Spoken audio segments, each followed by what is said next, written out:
예, 제일 마지막 19절 보면 너희의 인내로 너희 영혼을 얻으리라. 이것이 오늘 본문의 결론 또 해답이라고 말할 수 있는데요. 오늘 본문은 무엇을 이야기하는가 하는 것은 이미 다 알고 계시죠. 예수님 당시에 성전의 지금, 그러니까 지금의 지금이 아니라 예수님 당시 기준으로 볼 때 그 당시의 지금과 그리고 그 이후의 내용을 다루는 거죠. 그러니까 그 당시의 지금과 나중을 다루는 것입니다. 그 당시의 지금은 어떤 것이었느냐? 성전이 매우 아름답다 하는 이야기를 하죠. 15절 보면, 그냥 5절 보면 어떤 사람들이 성전을 가리켜 그 아름다운 돌과 헌물로 꾸민 것을 말하네. 성전이 아름답게 꾸며져 있다. 이렇게 말합니다. 그 당시의 지금입니다. 하지만 예수님은 그 당시 지금을 지나 나중에 어떻게 될 것이냐 할 때 6절 너희 보는 이것들이 날이 이르면 돌 하나도 돌 위에 남지 않고 다 무너뜨려지리라. 지금은 아름답게 보이지만 나중은 다 무너진다. 그 차이가 굉장히 큰 것이죠. 그 당시 성전이 아름답게 보인 것은 성전을 잘 지어서 그렇습니다. 그 이스라엘의 성전이 3번 있었잖아요. 그러니까 제일 처음에 지어진 거는 솔로몬이 지었죠. 솔로몬이 지었습니다. 그러다가 이제 무너졌어요. 무너지고 이제 이스라엘 백성들이 바벨론 포로로 있다 들어와서 성전을 지었습니다. 그때는 이미 포로로 갔다가 들어온 상태고 또 이미 이스라엘 자체는 굉장히 폐허된 그런 시기였기 때문에 성전을 짓는다는 의지는 강했지만 그렇게 넉넉한 삶이 아니었거든요. 그래서 스룹바벨 때 성전은 굉장히 취약하고 허스름한 성전을 지었습니다. 그러나 성전을 지었다는 것에 그들은 만족을 지었죠. 근데 이젠 그로부터 한참 지나서 이전 헤롯 당시에 성전을 새롭게 지었습니다. 굉장히 오랜 시간 동안 성전을 지었는데요. 그 성전은 3번 성전 중에서 가장 크고 가장 튼튼하고 가장 멋지게 지었습니다. 그 멋지게 지은 사람이 누구냐면 헤롯이죠. 헤롯 왕. 헤롯을 부를 때 헤롯 대왕이라고 부르는데 대왕이라고 부르는 이유는 뭐냐면 그의 업적을 찬양하는 겁니다. 근데 그 업적이 가장 큰 것이 뭐냐? 성전을 크게 지은 거죠. 그러니까 유대인들에게 성전의 개념은 그냥 단순히 건물 개념이 아니잖아요. 자기의 혼이 담기고 자기 민족의 혼이 담기고 민족의 신앙이 담긴 그런 모습에서 성전을 인식하고 있기 때문에 성전은 굉장히 그들에게 중요한 것입니다. 근데 헤롯이라는 사람이 어떤 사람이에요? 정통 유대인이 아니었잖아요. 정통 유대인이 아니었음에도 불구하고 당시의 로마 식민지였기 때문에 이 사람이 로마에게 잘 보인 겁니다. 그래서 정치력으로 왕이 된 것이거든요. 그러니까 로마에 의해서 왕이 됐는데 그 로마에서 왕이 된 사람을 유대인들이 좋아할 리가 없죠. 싫어하죠. 정통 유대인도 아니고. 그럼에도 불구하고 대왕자리가 없은 것은 성전을 지었기 때문에 성전을 지은 것 때문에 그 모든 약점을 성전 지은 것으로 커버를 한 거죠. 그러니까 이 사람에 의해서 지어진 성전에서 사람들은 많이 감탄하고 제자들마저도 성전을 보고 진짜 크다, 좋다 이렇게 말할 정도니까요. 그런데 지금 그 성전이 헤롯의 업적으로 딱 버티고 있는데 그거를 바라보는 사람들이 멋지다 그런데 예수님은 그거 무너질 거다. 그러니까 그 말에 대해서 별로 호감을 갖지 않죠. 좀 신뢰감이 없잖아요. 지금 당장 눈에 보이는 건 너무너무 아름다운데 근데 무너질 것이다. 근데 실제로 무너졌습니다. AD 70년에 그 로마의 티투 장군에서 그 로마의 장군이 와서 성전을 완전히 허물어 버리죠.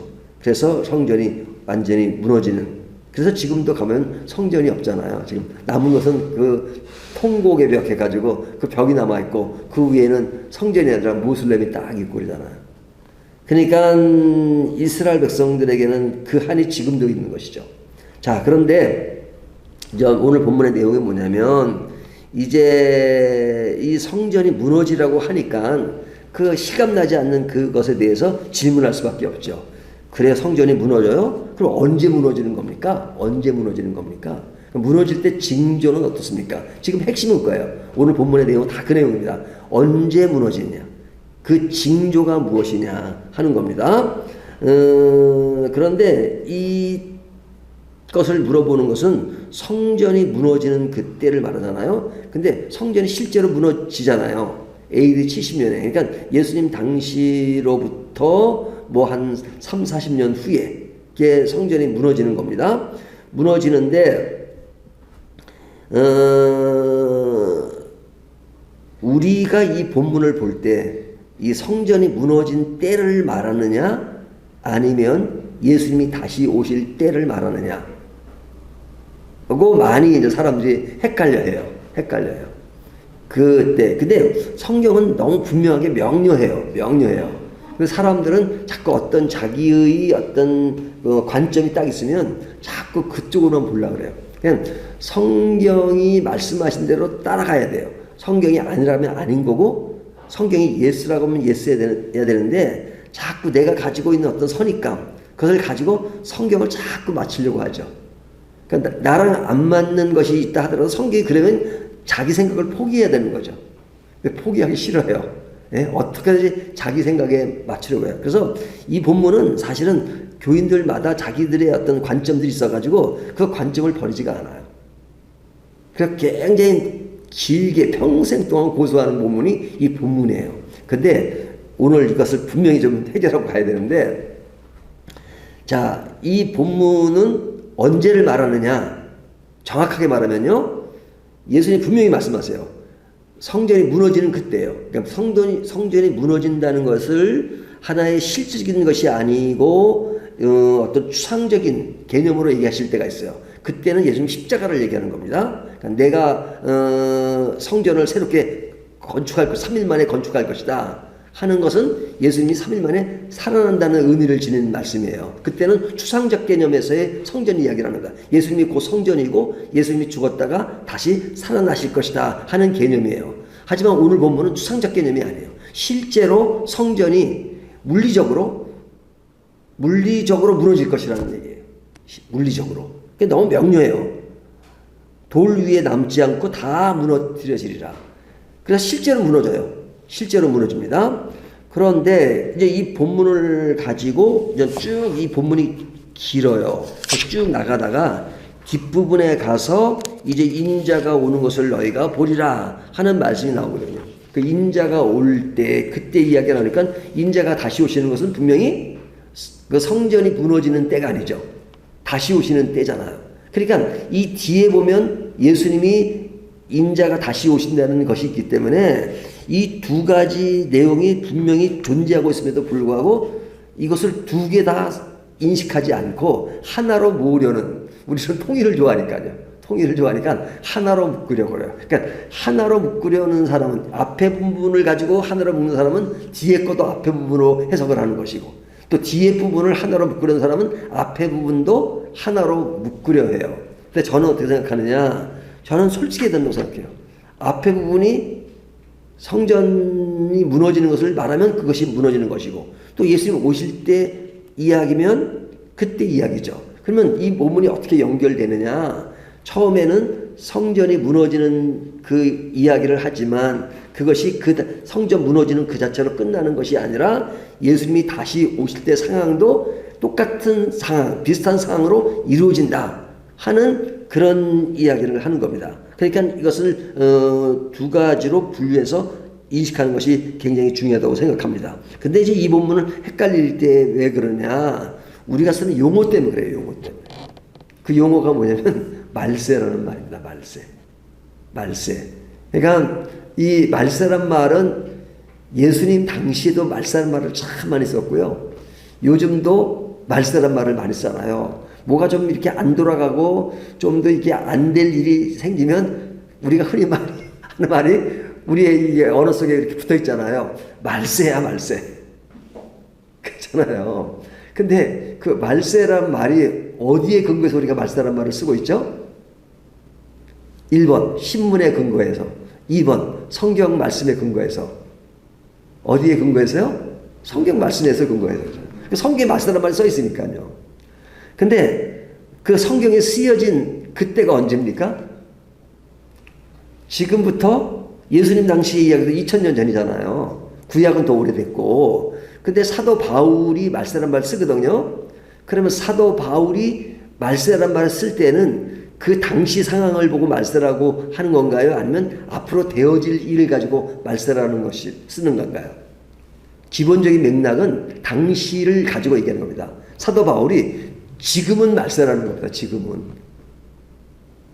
그런 사도 바울이 쓴 지금은 말세는 지금부터 거의 2000년 가까이 되는 때를 말하는 겁니다. 그냥 그때 말세를 쓴 거예요. 그럼 오늘날은 말세를 쓰면 안 되느냐? 당연히 되죠. 당연히 되죠. 그러면 그때나 지금이나 차이로 시간으로 따지면 2000년 가까이 된단 말이죠. 2000년대도 말세고 지금도 말세면 그러면 말세가 진짜 언젠 거야?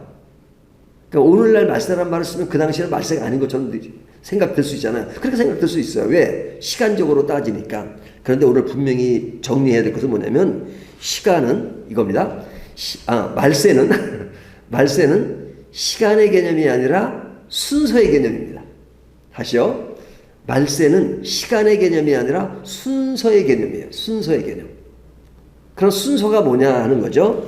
이거를 하도 제가 말씀을 너무 많이 드려가지고 이거 또 하면 또 이것을 자꾸 들으시는 우리 교우분들은 또 그 얘기를 할 것 같아가지고 참 하기는 싫은데 그래도 안 할 수가 없어요. 자, 순서의 개념은 뭐냐? 결론부터 얘기하면 예수님이 오신 그때부터 초림이죠. 예수님이 아기로 태어나신 그때부터 예수님이 다시 오실 때까지를 말세라고 하는 겁니다. 다시요. 말세는 예수님이 오신 때부터 다시 오실 때까지. 그러면 그 외의 시간은 어디예요? 예수님이 오시기 전. 예수님이 오시기 전. 그러니까 예수님이 이 땅에 오시기 전까지를 말세라고 그러진 않아요. 말세. 그리고 예수님이 오신 이후에 새하늘과 새 땅이 이루어진 이후에는 말세라는 말을 쓰지 않을 겁니다. 그러니까 말세라는 것은 예수님이 오실 때부터 지금까지. 그러면 그 순서의 개념이에요. 그 전에는 말세가 아니고 그때만 말세예요. 그러니까 베드로나 바울이나 또 예수님 당시에 말세라는 말을 쓸 수 있는 거죠. 그리고 그 말세라는 그 용어 사용은 지금도 유효한 거죠. 왜? 예수님이 아직 오시지 않으셨기 때문에. 그러니까 말세는 딱 시간적으로 1000년, 2000년 돼서 말세가 아니라 딱 순서적으로 예수님이 오실 때부터 지금까지요. 그냥 너무 길잖아요. 앞으로도 이게 오실 때가 언제일지는 몰라요. 앞으로 뭐 1000년이 갈지 2000년이 갈지 아니면 내일 오실지 이건 모르잖아 아무도. 근데 그 순서의 개념이 왜 이런 말씀을 하느냐. 굉장히 긴장감을 호소해요. 긴장감. 그래서 오늘 반문에 보면 그 말세 징조에 대한 이야기를 하잖아요. 징조에 대한 이야기를 할 때 보면 여기에 보면 여러 가지 얘기합니다. 뭐 지진이 일어나고 뭐 그러고. 근데 지진이라는 게 오늘날만 일어나나요? 그 당시도 마찬가지였어요. 말세 안에 늘 일어나는 겁니다. 그리고 뭐 지진, 기근도 마찬가지고. 뭐 기근은 또 옛날에 더 심했을 수도 있죠. 등등 여러 가지 있는 일이에요. 그래서 이것이 오늘날의 징조로만 생각하면 안 돼요. 말세 안에 다 있는 징조입니다. 자, 그런데 이 내용은 뭐냐? 긴장하라는 겁니다. 긴장하라는 겁니다. 주님이 오시는 것을 늘 긴장하듯이 그 앞으로 그런 성전이 무너지는 그때를 너희는 긴장하고, 긴장과 더불어서 사실은 그 당시에 성전이 무너졌을 때 그리고 큰 또 지진이 왔잖아요. 굉장히 큰 불바다가 되기도 하고 뭐 그랬을 때 그리스도인들은 다른 사람에 비해서 많이 살았다는 역사적 증거가 있습니다. 요세푸스가. 왜냐하면 그때 이 말씀이 사실은 사람들에게 조심하라는 그런 경각심이 되었다는 거예요. 근데 이 이야기를 실감나게 하는 것은 제가 또 반복해서 말씀한 구약으로 넘어가서 에녹과 무드셀라 이야기로 엮어져요. 에녹과 무드셀라 이야기로. 그러니까 에녹은 죽지 않고 승천했잖아요. 근데 에녹에게 어떤 별명이면 의로운 사람이라 의로운 사람이라. 하나님과 동행하더라. 하나님과 동행하려 하나님께서 그를 데려가심으로 그가 세상에 있지 하더라. 그렇게 말씀하시잖아요. 근데 그가 그렇게 살 수 있었던 것은 뭐냐냐? 핵심은 동행이었어요. 동행. 그 동행에는 어떤 맥락이 있냐면 하나님과 매우 밀접하게 붙어 있었다는 거예요. 밀접하게. 그러면 하나님과 밀접하게 붙어 있는 것이 뭐냐? 사실은 밀접하게 있는 것은 편안하면 밀접이 잘 안 돼요. 동행이 안 돼요. 뭔가 경각심이 있고 뭔가 긴장해야 돼요. 그래서 좋은 긴장은 좋은 것입니다. 약간의 긴장은. 그래서 심리학에서도 약간의 스트레스는 참 건강에 좋다는 말을 하거든요. 근데 그 긴장이 뭐냐? 아들에게 있다는 거죠. 아들, 무드셀라. 그 무드셀라는 하나님이 그가 태어났을 때 그를 통해서 이름을 지라고 말씀하셨겠죠. 근데 무드셀라의 뜻이 뭐라 그랬죠? 그가 죽으면 심판이 온다. 그가 죽으면 심판이 온다는 뜻을 가지고 있어요. 그가 죽으면 심판이 와요. 근데 이제 그가 죽으면 심판이 오는데 그가 언제 죽을지 모르잖아요. 태어나자마자 죽을지 아니면 10년 후에 죽을지. 근데 아이러니하게도 성경 인물 가운데 가장 오래 산 사람이 누구예요? 무드셀라잖아요. 근데 무드셀라가 언제 죽었냐? 정확하게 계산이 나옵니다. 노아 홍수 때 죽어요. 노아 홍수 때 죽어요. 그러니까 홍수에 의해서 죽었는지 아니면 그 해에 죽었는지는 모르지만 그 해에 죽은 겁니다. 그러니까 그가 오래 살지만 물론 에녹은 그 전에 죽었죠. 하지만 그가 있는 날까지 늘 긴장해요. 왜? 아들이 있는데 그 아들이 죽으면 심판이 오니까. 그러니까 늘 심판을 의식하고 살았다는 것이죠. 그러니까 그 심판을 의식하는 그 기간이 말세의 개념과 같은 논리로 설명될 수 있죠. 그러니까 무드셀라가 태어나기 전에는 긴장할 필요가 없어요. 왜? 심판이 올 리가 없어요. 무드셀라가 죽은 후에는 이미 심판은 끝났어요. 긴장 안 해요. 하지만 무드셀라가 살아있는 동안은 긴장해요. 그 기간이 언제입니까?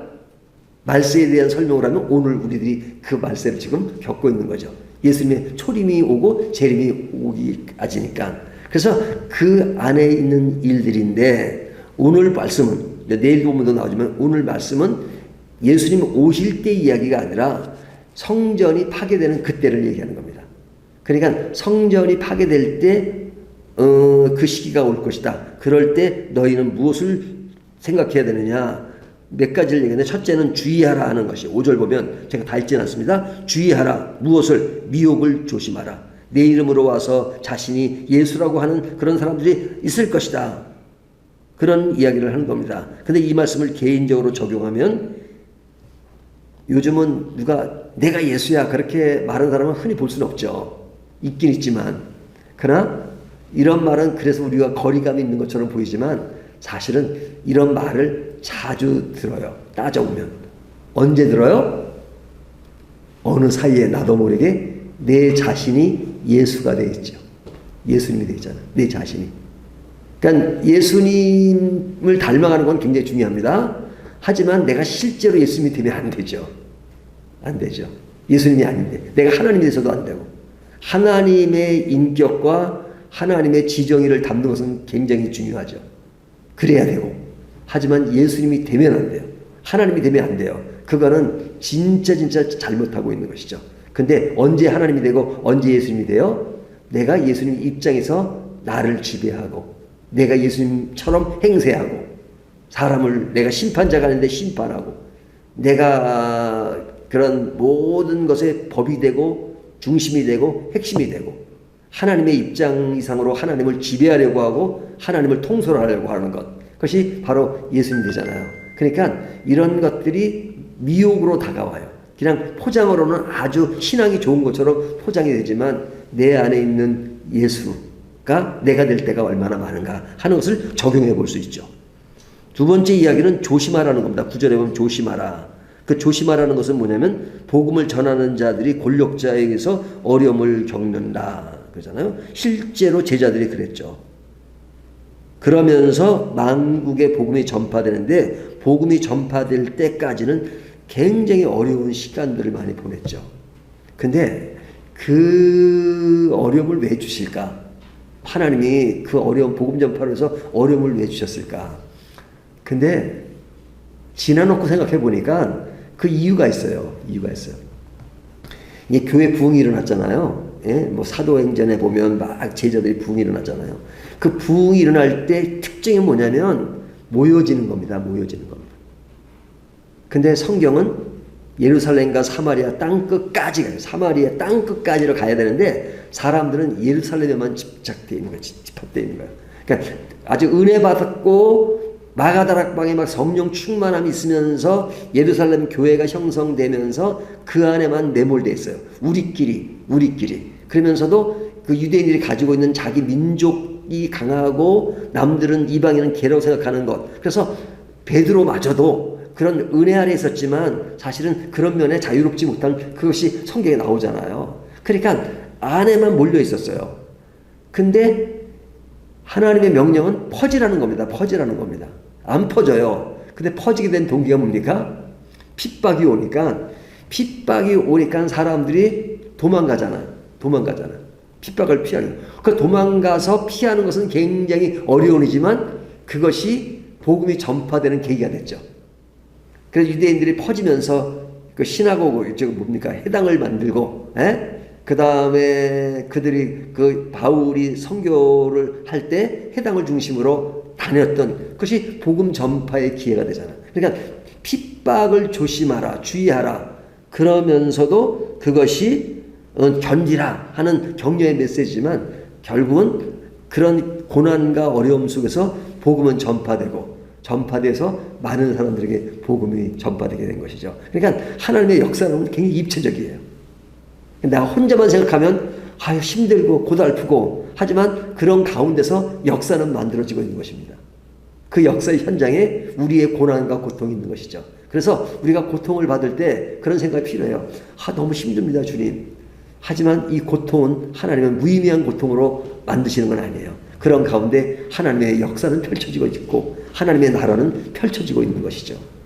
그런 의미에서 생각하면 위로를 받는 겁니다. 그래서 오늘 말씀이 그런 위로 받으라는 거예요. 너희가 힘들지만 그런 가운데 너희가 끝까지 인내하며 구원을 이루라. 이렇게 말씀은 그런 가운데 구원이 전파되고 또 나의 작은 어떤 희생과 그런 것으로 인해서 하나님의 나라는 계속 전진하고 펼쳐지는 것입니다. 그런 의미에서 우리가 좀 고통스러울 때가 있지만 넓게 생각하고 그리고 그 안에서 견딜 수 있는 힘을 달라고 기도하는 것이 그리스도인이 가야 될 길이라는 것을 오늘 본문이 제시합니다. 이 말씀을 따라서 우리가 힘들지만 끝까지 하나님의 나라를 위해서 인내하는 저와 여러분이 되시기를 주님의 이름으로 축원합니다.